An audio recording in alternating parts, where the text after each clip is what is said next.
harapan kesembuhan.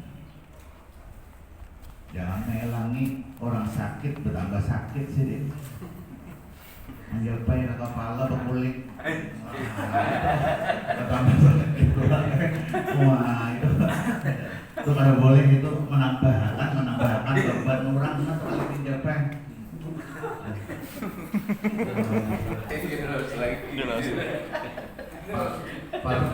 Parkis penyakit yang ini dia lawan arwah sih. Makin langsung berbagi. Jadi diberikan semangat mencapai. Sudah nggak minum obat? Ini sudah minum obat ini baik kamu sudah. Nah itu semangat timbul.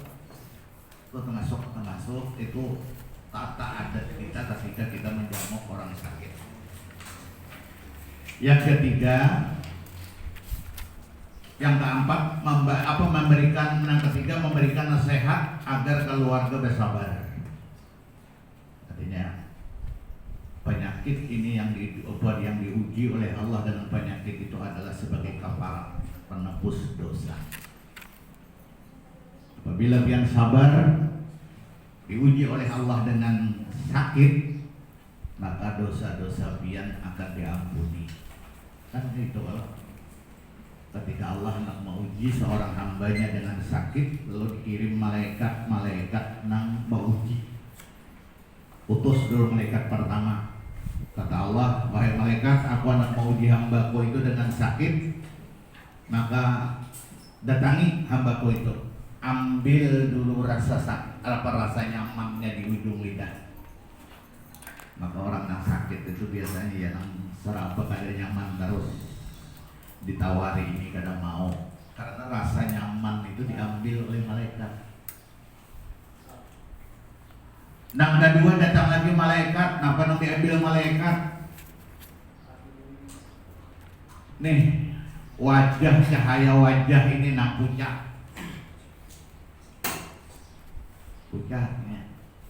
Karena ada makan. Nah, lalu yang ketiga kata Allah, wahai malaikat, ambil dosa hambaku itu karena dia sabar dengan sakit. Nah, setelah dia sembuh, lalu dia Allah, hai malaikat yang dulu mengambil rasa nyaman kepada hambaku itu, berikan. Nah, lalu diberikan oleh malaikat tadi yang di ujung ilat merasa nyaman tadi. Makanya biasanya kalau orang sudah sudah ampih garing itu, ujar bahasa Banjar itu kamar, napa aja dimakan rasa nyaman terus. Nah, karena rasa nyamannya ini dikembalikan oleh malaikat. Kemudian malaikat yang kedua yang dulu mengambil porong wajahnya nang dulunya segar puncak, kembali akan mau sehat pula. Lalu yang ketiga, nang malaikat nang mengambil dosa-dosa si sakit tadi mengadu juga dengan Allah, ya Rob, dulu kami diperintahkan untuk mengambil dosanya, sekarang hambaku itu sudah sembuh, apakah dosanya ini dikembalikan? Ya Allah, jangan dikembalikan lagi karena dia sabar atas ujian penderitaan berupa sakit. Ujar malaikat, lalu kemana kami menaruh dosa orang ini? Nah, dosanya itu lemparkanlah ke lautan. Nah, jadi di lautan itu tempat melempar dosa-dosa orang yang diuji oleh Allah dengan sakit. Makanya ada istilah, kalau walaupun dosa itu seperti buih di lautan, maka akan diampuni oleh Allah kalau kita minta ampun. Dan artinya walaupun dosa itu seperti bintang di langit, karena memang dosa-dosa orang yang sakit itu dilempar di lautan. Lalu yang berikutnya, bimbinglah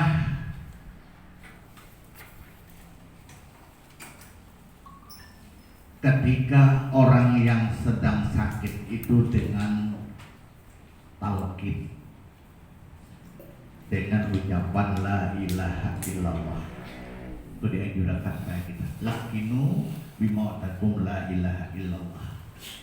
Bimbinglah saudara-saudaramu siapapun yang ketika kita melangi itu orangnya sakit dengan ucapan la ilaha illallah.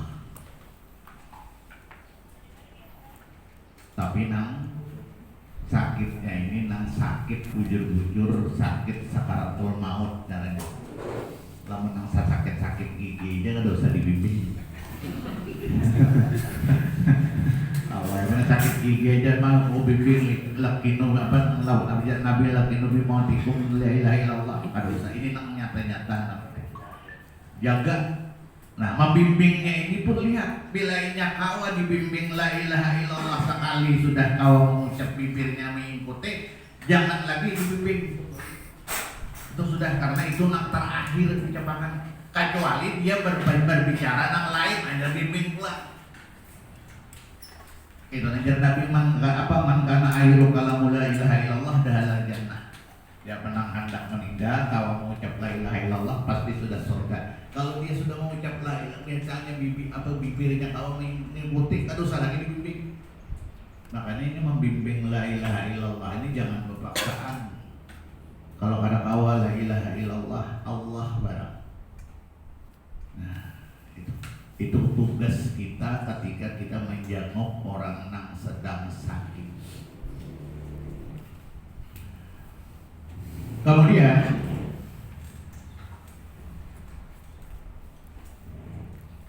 hal yang kita lakukan ketika ada orang yang meninggal dunia. Apa perbuatan kita kalau ada orang yang meninggal dunia? Ada beberapa macam. Yang pertama, pajamakan matanya. Nah, pajamakan. Karena kalau ada dipajamakan, saya coba bahannya buka. Pajamakan. Apa yang dibaca? Bismillah wa ala sunnati Rasulillah sallallahu alaihi wasallam. Allahumma ghfir sambat ngarasidin. Warfa' darajatahu fil mahdiyin. Wahlubhu fi aqibiha fil ghabirin waghfir lana walahu ya rabbal alamin.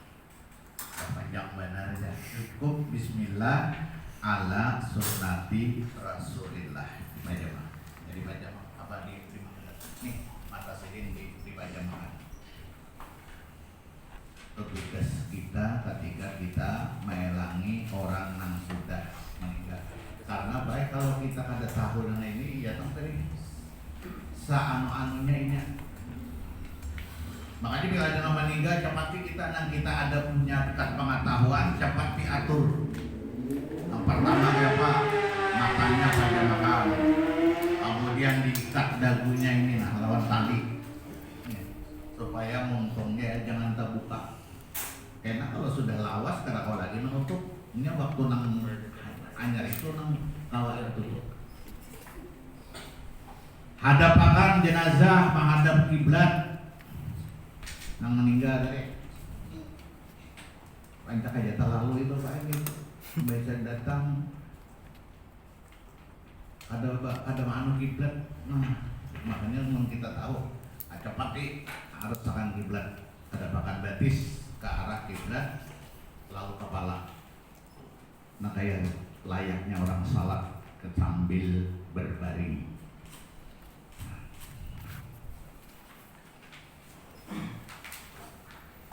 Yang ketiga meletakkan dengan posisi menghadap kiblat tadi.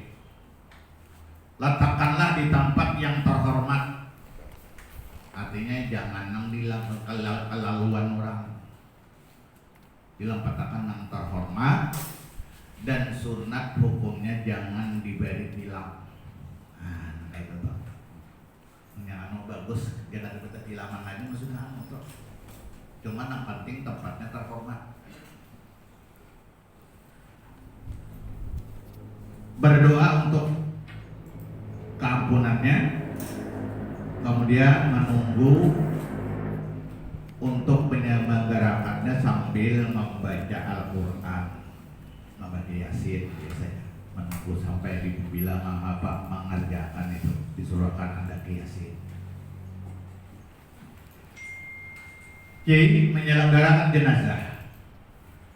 Yang pertama memandikan.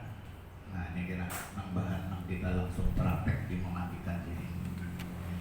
Sebelum memandikan, yang perlu kita persiapkan adalah perlengkapan dulu. Nah pada perlengkapan kain kapan terlebih dahulu. Jangan sudah tutup mandi hanya mengulah kain kapannya. Kasihan menghadani. Sebelum dimandi, kain kapan ini sudah siap berurai. Nah, jadi kalau sudah tuntung dimandi, langsung diangkat aja di situ di kapannya. Jadi jangan coba-coba dimandi berdahulu kalau kain kapannya jangan ada siap lagi. Jangan. Sebelum dimandi, kain kapannya sudah disiapkan.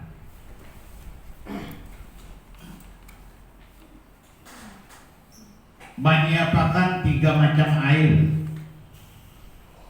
Air biasa, air sabun, air yang dicampur dengan kapur barus. Dan usahakan letakkan air itu jangan dekat dengan jenazahnya supaya airnya jangan tercampur menjadi mustakmal. Jauhkan sedikit, tapi jangan jauh benar, menang jauh benar. Karena kasihan pemandian manggah hanya 2 aja. Ada baru ambil manggah lu jauh benar landak, artinya nangga. Bisa kita aja lah. Yang penting jangan sampai banyu yang sudah dipakai itu tercampur ke situ. Letakkanlah mayat di atas pangkuan atau di atas keranda atau di atas batang pisang yang sudah dipotong. Jadi ada 3 itu, bisa di pangku kalau anak-anaknya cukup pangku, kemudian bisa juga di tempat pemandian yang sudah disiapkan seperti rukun-rukun pemandian itu sudah siap, kerenda namanya. Kemudian atau dengan pohon pisang nanti yang sudah dipotong-potong. Dan waktu memandikan posisi tetap menghadap kiblat. Nah ini diatur, jangan malih dia menghadap kiblat kadang-kadang mau memakai tempatnya kadang-kadang tetap usahakan kayak apa. Dan waktu memandikan tuh usahakan tertutup. Jangan memandi jenazah kayak di penontonan melihat orang. Itu dirahasiakan. Karena salah satu daripada syarat memandikan itu tadi mampu menyimpan rahasia kekurangan-kekurangan si mayit. Dan ketika sebelum memandikan itu kalau memandikannya yang utamanya itu keluarganya. Tapi kalau keluarganya kada mau ya nang bubuhan pelatihan kayak piatnya.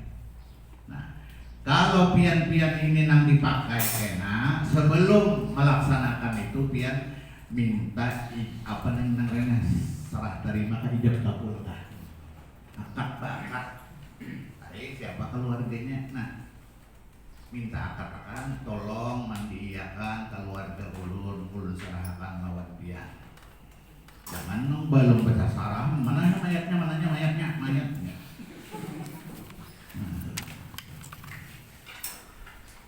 Ini ada di daerah mana kan pilihannya mati, meninggal itu orang sugih itu dia berdapur pemandi.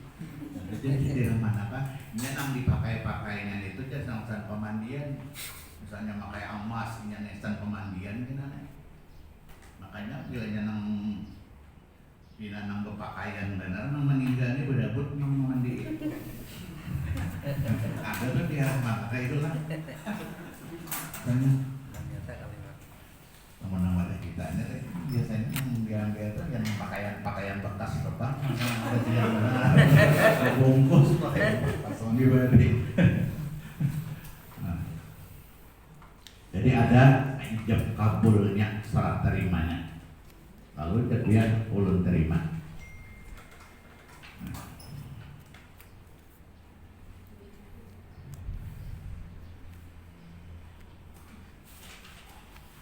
siapkan kain untuk mamiradu. Mamiradu ini nang membersihkan nang dua kabul lawan dubul, kabul lawan dubul, apa kubul lawan jabul, apa namanya itu burit lawan kemaluan lain. Itu harus ada kain sang mamiradu.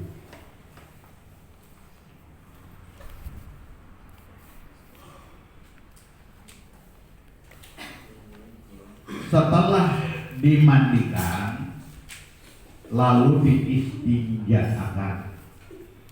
Cuma biasanya dianjurkan sebelum sudah berniat mengistinjakan memandikan itu kalau bahasa Banjar itu dikubal dulu, didiriakan jadi itu digosok mulai di dada sampai ke bawah.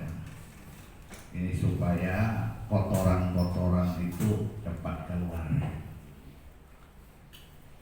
Bisa juga artinya keluar terus, bisa juga darah atau keluar terus. Makanya perlu juga sampian-sampian ini kayak apa, misalnya kalau keluar darah terus supaya darahnya rapi keluar, itu harus juga ada kita ujar bahasa Banjar tuh bebisian kayak itu penangkal darah supaya jangan keluar lagi. Nah, kayak apa misalnya nang dimandi itu nang kayak minyak, itu nang minyar ada mau warikit itu bahaya. Itu nang kadang nang minyar nang banyu kadang marikat tuh bisa menyikap kan mandian bisa nang anu itu bisa nang ujar bahaya itu untalan orang minyar itu bahaya. Pilihnya kurang melingis, kurang bersih, memandiakan itu masih bisa ditambahnya. Lama ini kamu ada bersih dia mau mandi akan aku aja. Nah, itu harus ada juga itu. Nah, misalnya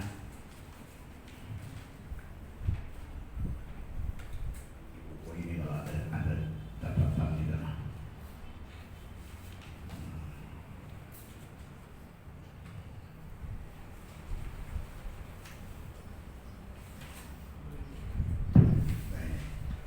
Almarhum Guru Sapopo memberikan kalau ada tetamu ya sini pemandian menyikut, menarik tangan. Nah itu yang pertama dulu dimatiakan ilmunya itulah. Kalau ada untalan itu berarti dibuang dulu cintanya. Ya nang bacaannya apa model pantun gini. Dabduk dam min kulli malakin ahmati kulli nafsin zaikatul maut. Innaka mayyitun wa antum mayyitun berkat la ilaha illallah Muhammadur Rasulullah. Kalau dibacakan itu sudah biasanya nang berminyak itu habis juga. Dulu ada catat dulu, catat dibacakan kawat sudah bersih sudah, artinya kalau ada lagi nang maha alangi gitu. Dab min kulli malain ahmati kullu nafsin zaikatul maut innaka maitun wa antum maitun berkat la ilaha illallah Muhammadur Rasulullah. Kalau tetamu nang kotoran terus keluar terus atau darah keluar terus, apa sumpahnya? Uskun bidam bil aziz la aqdama walahu ma sakana bil laili wan nahar wa huwa samiul alim.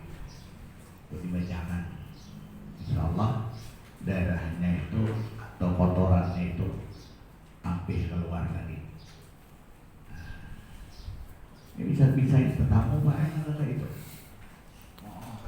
Ada di uskun bidam bil aziz la aqdamu walahu ma sakana bil laili wan nahar wa huwa samiul alim. Kalau ada pena bisa jadi dicatat, jangan ada di fotokopi. Nah ini fotokopi, jadi kalau kita ya fotokopi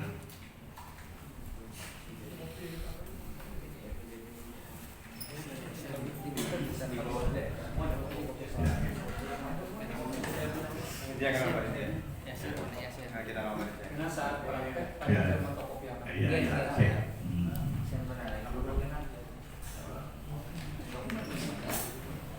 Lalu diistinja'akan nawaitul istinja minal mayyit fardhan alayya lillahi ta'ala. Setelah itu mulailah berniat untuk memandiakan. Jadi diistinja'akan itu yang hanya habis dikubal dulu, hanya diistinja'akan. Kubal tadi busuk tadi habis sudah kotoran hilang, hanya diistinja'akan. Ngarannya itu nawaitul istinja minal mayyit fardhan alayya lillahi ta'ala. Siapa nang membacakan tadi nang tadi nang memandi nang membacakan, bukan si mayit nang membaca bisa bukan ini nang memandi. Lalu setelah itu mulailah berniat untuk memandikan. Niatnya nawaitul ghusla lihadzal mayyit. Kalau beginian nawaitul ghusla lihadzal mayyitah fardhan kifayah lillahi ta'ala. Atau sajaku memandikan ini mayit karena Allah Ta'ala. Yang ada hafal nang nawaitu yang tadi cukup sajaku memandikan mayat karena Allah Ta'ala. Siramlah tubuh dengan air, tubuhnya dengan air biasa. Lalu lanjutkan dengan air sabun. Disiram kembali dengan air biasa. Setelah yakin bersih lalu disiram dengan air kapur baru. Waktu menyiram sambil digosok-gosok dan diberi sabun.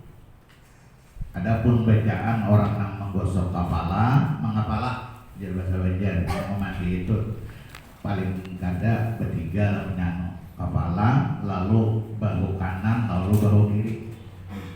Mengapala siku, bahu kanan, bahu kiri.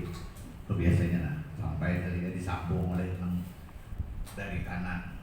Karena namunnya dari kiri, nang kadang orang kiri pulang nama nyambung kubuyannya tadi.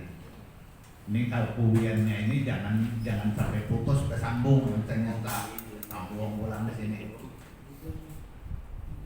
La ilaha illallah wahdahu la syarikalah. Ini nama apalah. La ilaha illallah wahdahu la syarikalah. Kemudian yang untuk bagian di atas tadi setelah kepala tadi la ilaha illallah wahdahu la syarikalah. Lalu ghufranaka ya Allah Rabbana wa ilaikal masir.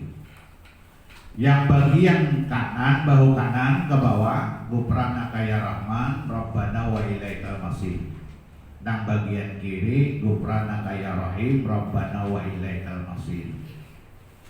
Nah, kalau sudah bersih, lalu mayat tadi diuduakan.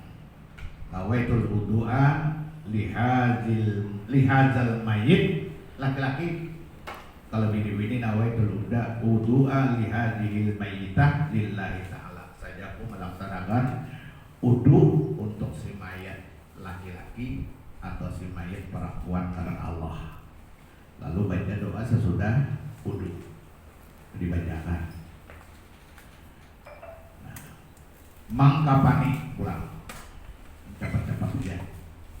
Mengapani jenazah mayat laki-laki 3 lapis kain terdiri dari 2 lapis untuk seluruh badan, 1 lapis maupun untuk sarung, surban dan kupiah, ditambah celana dalam untuk menutup aurat. Jadi diulangkan 2 sidin jawab.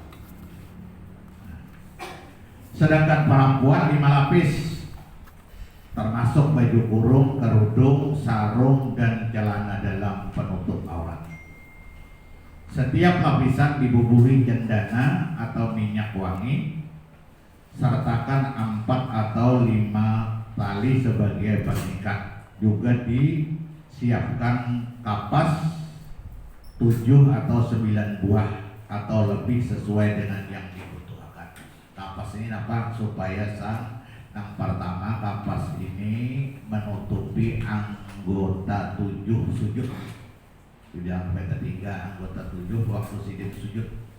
Dahi, telapak tangan, kemudian lintuhut, bajong batis itu dikapasi itu. Nah, kemudian lubang-lubang mulut, telinga, hidung itu dikapasi juga.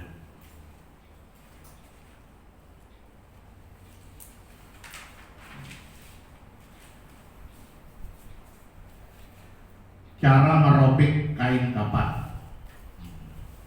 Cara merobek kain kapan ini orang pemandian itu tahu sudah caranya.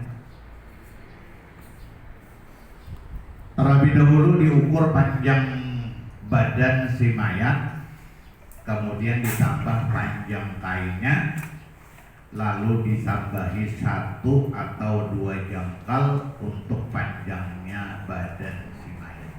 Jadi mau ukur itu jangan pas satu bang mayat lebih sejangkal. Ini karena jangan menampung, tingkat menampung.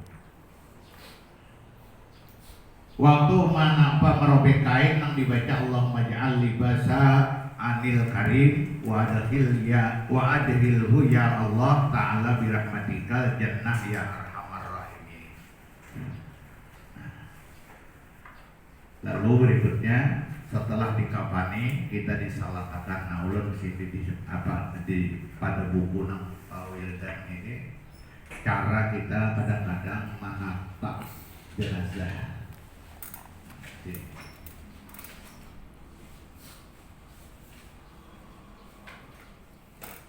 Kadang-kadang nyembayangkan jenazah itu bang, gue kasihan terputar-putar datang langsung, kenapa jadi apa palanya sebelah kiri, jangan langsung kenapa sebelah kanan, oh jadi kasihan terputar-putar sih. Dasarnya dalil-dalil itu sama aja orang laki aja. Kalau laki-laki itu sebelah kiri kepalanya, alasannya apa? Kalau si laki mayat ini umpat berjamaah, maka dia berada di sebelah kanan.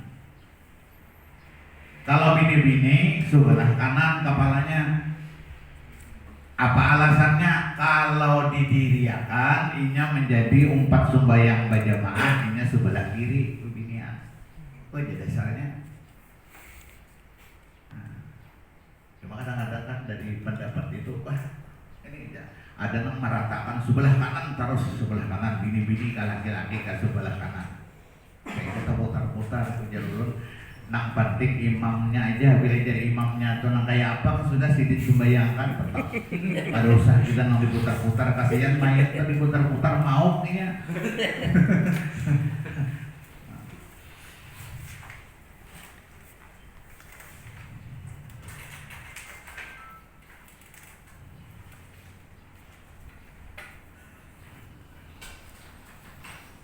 Ini kadang-kadang kita jumpai nang di masjid tuh lah. Nang ada nang jenazah itu lebih daripada 1. Ada tuh kadang-kadang ini. Jika makmum 2 orang, dibayangkan makmum 2 orang, misalnya sabar anu imam sekong bertiga. Nah menyembahyangkan tadi di kampung bertigaannya ada yang menyembahyangkan itu kan apa jar kan aku jar aku seorang aja jarang-jarang sembahyang, gak ada orang menyembahyangkan nah itu padahal perlu dipayah.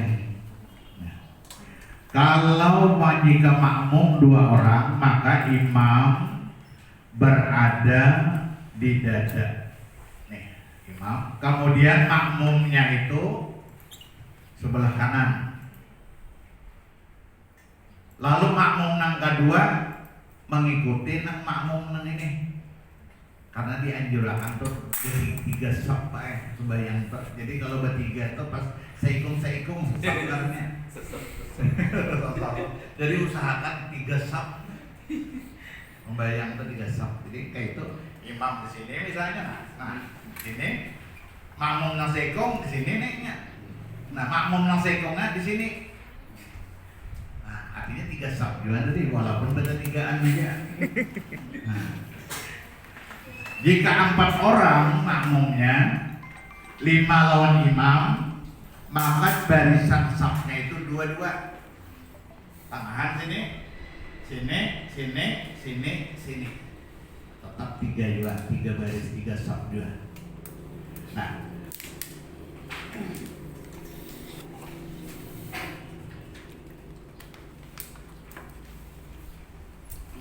jika mayat atau jenazah itu lebih daripada 1 orang, terdiri dari laki-laki dan bini-bini, maka laki-laki tadi nang di hadapan ini kepalanya dari arah kiri, kemudian nang perempuan tadi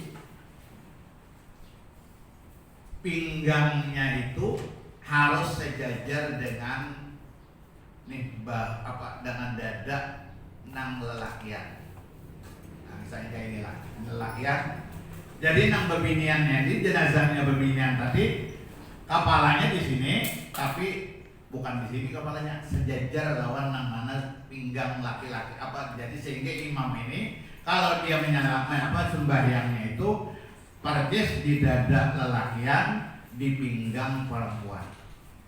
Jadi menyusunnya itu jangan diratakan, ratakan kayak itu harus bersilang, sesuaikan kepalanya. Nah, tapi kepalanya ini harus searah mengenai ini pinggang perempuan, ini laki-laki adalah dadanya ini. Dan begitu pula seterusnya. Kalau ini jenazah jadi itu harus bila laki-laki urutannya sesuai kayak apa sih imam berdiri. Ini banyak banget. Kadang-kadang kalau di Martapura itu, di Masjid Martapura itu kadang-kadang bisa 3 jenazah habis sembahyang itu. Kalau kita kadang-kadang bisa rata aja menyusun sembahyang. Padahal yang dianjurkan itu tadi sesuai dengan aturan-aturan tersebut.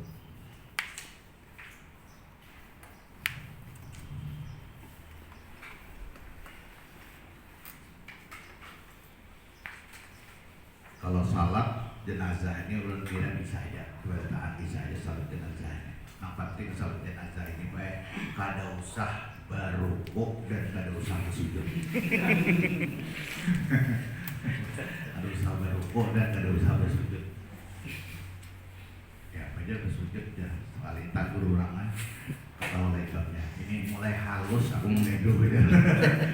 Nah iya mulai halus udah disuruh bayang jenazah.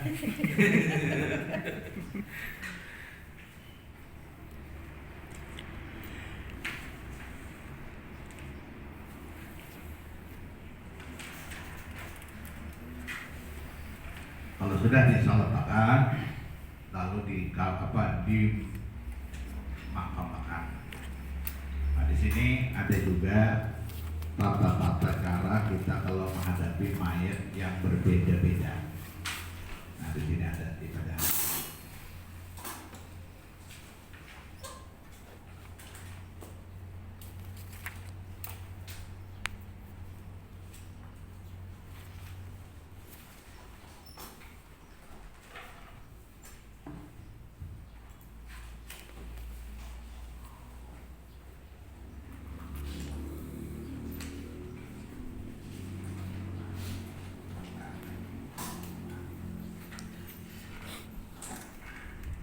Mayat atau jenazah yang ketika dia sedang berihram, naik haji atau umrah dalam pakaian ihram, maka yang dilakukan apa?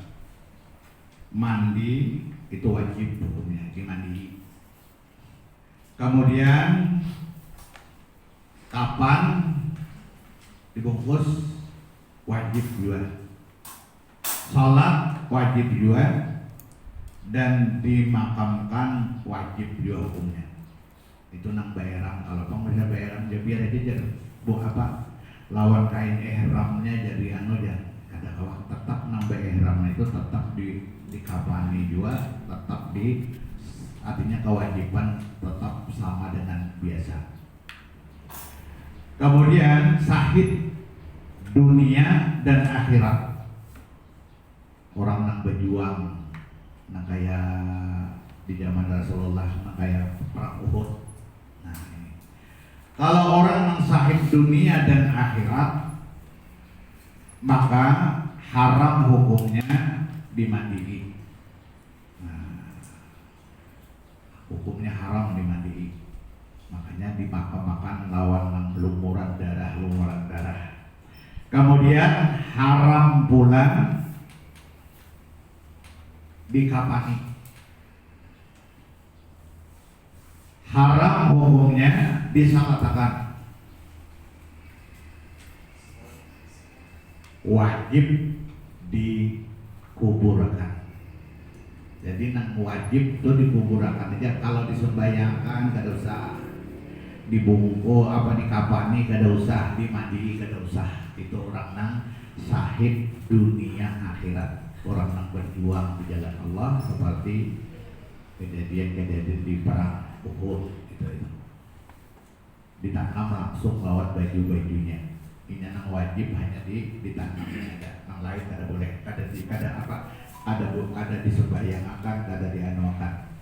Nah, sedangkan nang syahid akhirat, syahid akhirat ini apa gerak orang yang misalnya mati dalam menuntut ilmu, orang yang meninggal ketika tenggelam, mati terbakar, mati waktu melahirkan, itu ngarannya syahid akhirat. Kalau nang perang tadi syahid dunia akhirat. Tapi kalau nang syahid akhirat seperti melahirkan, tenggelam ataupun mati terbakar, maka tugas kita nang hidup ini adalah wajib hukumnya mereka itu dimandikan, wajib hukumnya dikafani, wajib hukumnya disalatakan, dan wajib hukumnya dimakamkan atau ditanam. Jadi kadeda dikurangi, wajib keempatnya itu dilakukan. Kemudian yang berikutnya keguguran. Nah, yang pertama, keguguran itu macam-macam loh. Ada yang berbentuk sudah menjadi bentuk manusia, ada keguguran yang sudah ada telinganya, ada apa-apanya. Nah, ini yang pertama dikafani itu sunat saja, disalatakan ada usah, haram hukumnya menyalatakan. Kemudian sunat ditanam, itu nang bayi nang keguguran tapi sudah berbentuk manusia, misalnya nang 4 bulan 5 bulan itu ada sudah bentuk telinganya. Tapi kalau keguguran nang sudah melahirkan, sudah bernapas, itu tetap nang 4 kewajiban itu digawi. Nah, ini nang kalau keguguran itu nang ada berbentuk lagi, sudah berbentuk tapi tidak sempat hidup. Sudah berbentuk tapi tidak sempat hidup, wajib dimandikan, wajib disalatakan, dan wajib ditanam. Bukan wajib disalatakan, wajib dimandii, wajib dikafani, tapi tidak wajib disalatakan. Ini wajib hanya ditanam atau dikafanakan, dimakamkan. Yang sudah berbentuk dan sempat hidup, sempat menangisnya dari tadi, sempat menangis, aja sekali. Nah, kalau ini tetap nang keempatnya itu dimandii, kemudian dikafani, disalatakan, dan dimakamkan. Itu kalau sempatnya hidup. Terakhir, mayat kalau ada di tengah kita yang bukan seagama, ya ada ya. Misalnya kafir zimmi. Kafir zimmi ini adalah orang yang tinggal di daerah Islam dan bersedia bayar pajak. Banyak kan pada kita nih. Itu zimmi itu. Bagaul mau aja. Nah, bagi mereka mandi boleh. Kalau Pak diserahkannya lewat kita. Nya kadang-kadang diserahkan coba aja anak ulunnya lawan impian. Nah, maka mandi boleh dimandikan. Kemudian wajib dikafani. Nah, dan haram disembahyangakan. Wajib ditanam. Ini kalau di tengah-tengah kita ini banyak yang berserah ya pada keluarganya. Lalu ada kan rukun kematian anak ulun jaga wiakan aja udah ya ada seagama lawan kita. Nah, maka kalau menemukan semacam ini, maka kita artinya boleh dimandikan, tak dimandikan boleh, anda ada tersalah aja, tapi dikafani wajib. Kemudian disembahyangkan haram dan ditanam adalah wajib. Sedangkan kafir mu'ahad yang ada perjanjian damai dengan Islam ini boleh juga dimandikan, wajib dikafani, haram disalatakan dan wajib dikafan ditanam. Harbi dan murtad. Harbi dan murtad mandi boleh, kafan tidak wajib, salat haram, dan ditanam pun tidak wajib. Nah, ini kalau murtad tadi kan, kalau harbi tadi kita tahu misalnya nyata-nyata musuhi kita, nyata-nyatanya murtad, keluar dari agama kita. Nah, makanya kita sebagai penyelenggarakannya ini, maka boleh aja kalau hendak mandi, tapi dikafani tidak wajib, disembahyangkan haram hukumnya, dan ditanam pun tidak wajib. Tadinya tersalah aja lagi. Namun hakun maharib baunya. Gitu. Nah, itu salah satu daripada yang berkenaan dengan mayat yang ada, yang mungkin kita temui apalagi di perusahaan ini kan banyak orangnya dari daerah. Nah, mungkin itu aja Pak yang dapat saya sampaikan. Mudah-mudahan ada manfaatnya. Ulun beri kesempatan kalau ada yang kurang jelas ditanyakan sebelum adanya mayat itu kan hilang misalnya. Hilang keluarga kita atau tetangga kita mayatnya hilang. Nah, itu kita caranya kayak Pak untuk pelaksanaan itu kan pasti ada selamatannya kan, adanya. Kalau itu gimana Pak?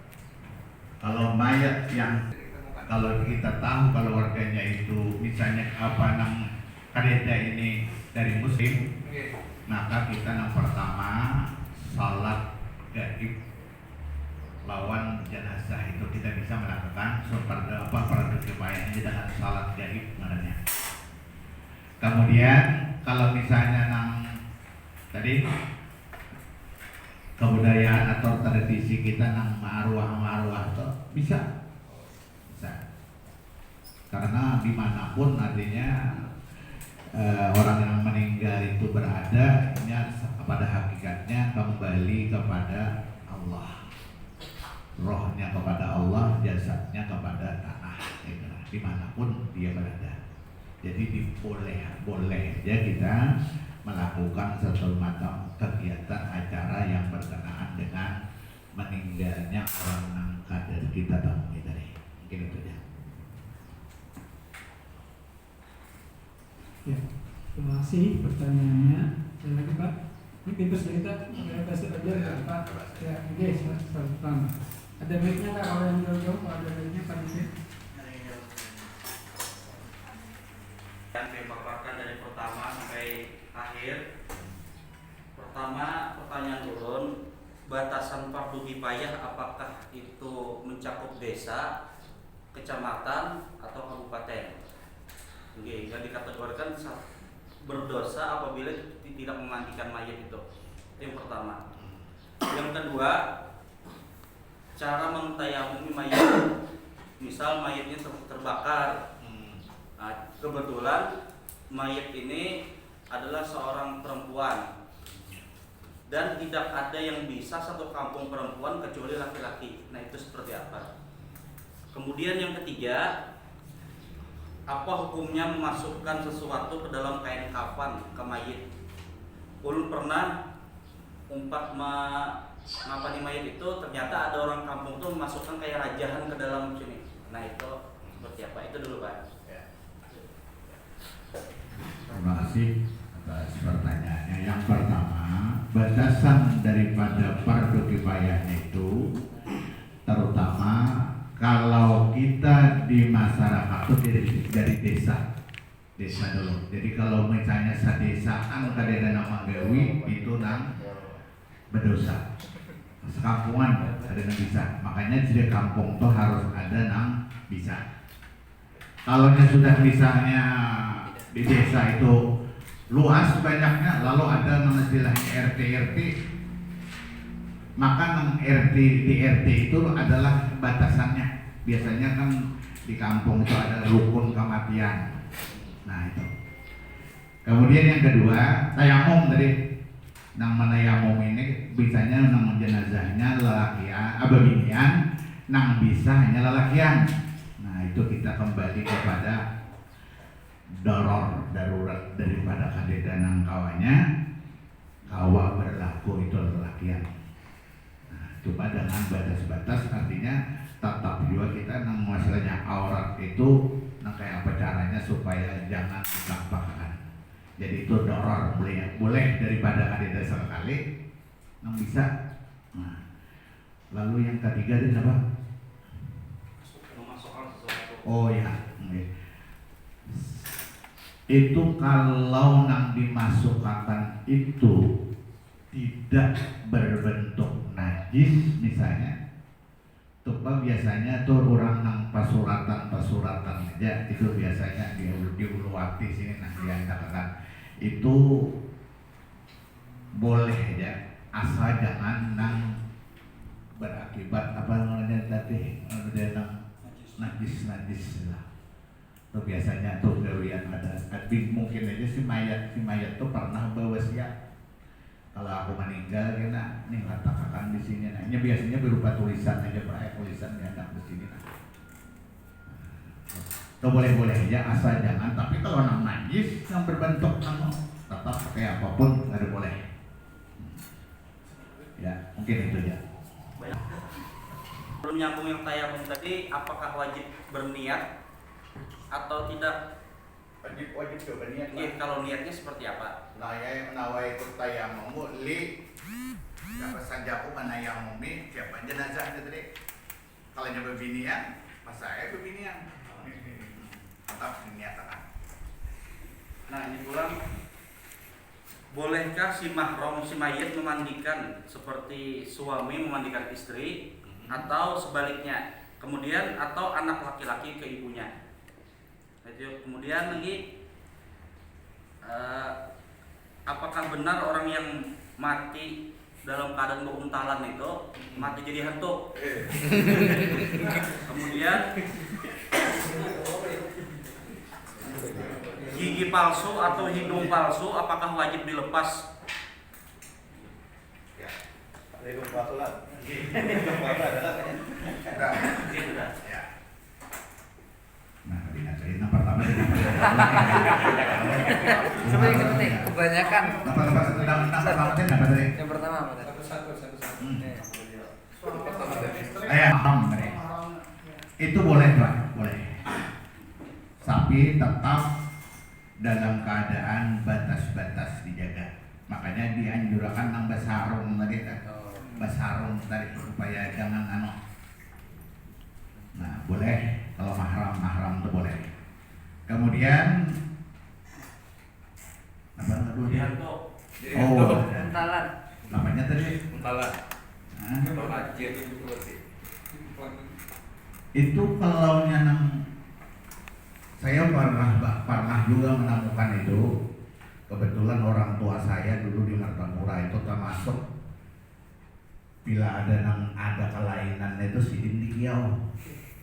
Sehingga di rumah ulun itu ampun maaf aja Pak botol nang betumbung itu banyak benar siapa kan botol ada kalau botol betumbung ini bila nang jagar bangun itu disumpali lang botol bangun botol betumbung tuh ada itu memang kalau nang baruntalan itu dasar mau bangun pernah itu nang tadi dibacakan dap dik dum tadi sudah ada mau juga sini tatap nang lincar tetap lalu arwah ayah dulu arwah bahulun dulu sini ketujuh itu dicari sidin tak sekali ditumit sini nampak ditumit sini nang garak-garak nang nih ditumit sini nama sini nang bapak tak masih bergerak nih oh jadi sidin adakah nang bisi jarum amas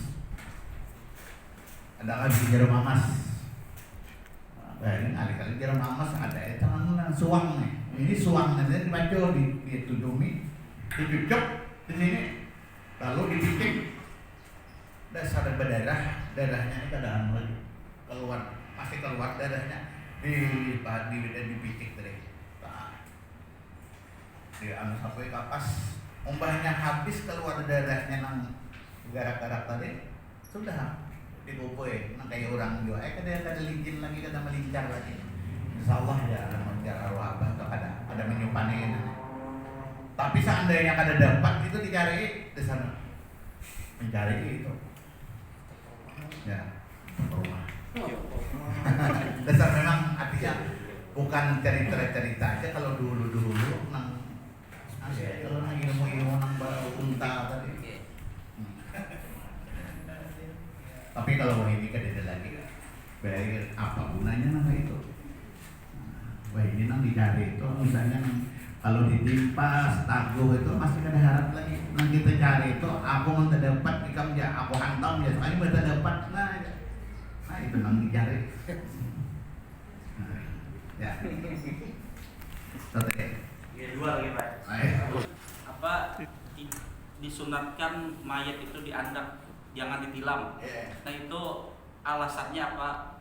Kalau sudah meninggal itu artinya nang tempat nang penting suci cuma itu modelnya ya kembali kita kepada nang kadeda lagi yang artinya nang menyenangkan itu kembali kepada nang asal.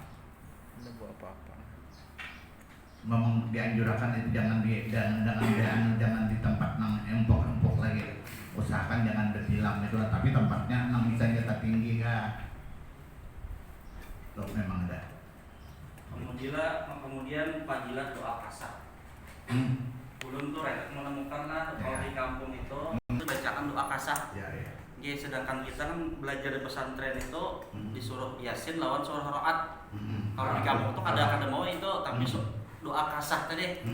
Nah itu kayak Pak. Itu kalau kita lah ini biasanya Bang. Kalau nang mayat nang sakit ini artinya bilang kasihan tuan rumahnya nang anaknya yang menunggu ini bilang kada kau apa lagi. Biasanya datang ulun rancak membacakan surah Al-Kasah tadi. Nah, cuma orang pila ulun bacakan Al-Kasah lah. Pilanya sidin artinya panjang umur. Tapi kalau sidin kita berdoa aja mudah-mudahan bilanya kada anang lagi cepat tahan aja sudah karena ini maharagu ini nahwiyo benar. Nah, misalnya salah satu daripada tata cara kita minta lawan Allah itu artinya ya ibaratnya yang hendak hidup dihidupkan kalau hendak habis umur cepat supaya jangan nang mano anak buah. Ini takkan aja nang itu kita bacakan itu tadi artinya punya kada kau minum terus identifikakan barang tapi itu banyak bener bae nang itu tuh kadang-kadang banyak jam maghrib tuh memintakan lah. Di jam 10 ada pengumuman telah meninggal dunia di jam 10 tadi orang pas benar itu bilang jadi dia anak burung kayak apa Pak biar ada berdosa aja kita orangnya yang meminta aja jadi memintakan lah bilang banyak benar Pak yang takabul gitu tuh biasanya tuh nang sudah artinya kita pak tadi mau bapak maharaku ini jangan sampai nang anak ini kena timbul kata-kata nang macam-macam berdosa pulang anak tadi maharaku. Nah itu memang doa kasah itu memang tapi kalau surah al-ra'd tadi kan untuk rohnya ini supaya mudah keluarnya. Gigi dan hidung palsu tadi Pak. Itu kan hidung. Selama misalnya kalau amas itu diusahakan dilepas karena baharaga lawenang dia saja selama mayat ini selama jangan mengganggu atau jangan kesakitan mayat ini itu dianjurkan dosa diambil dilepas ini bilang udah karasan malunya apakah dibolehkan mayat itu merasa aja tapi kalau tadi yang amas tadi itu diusahakan karena itu baharaga bahan mewah ya usahakan Pak karena baharaga itu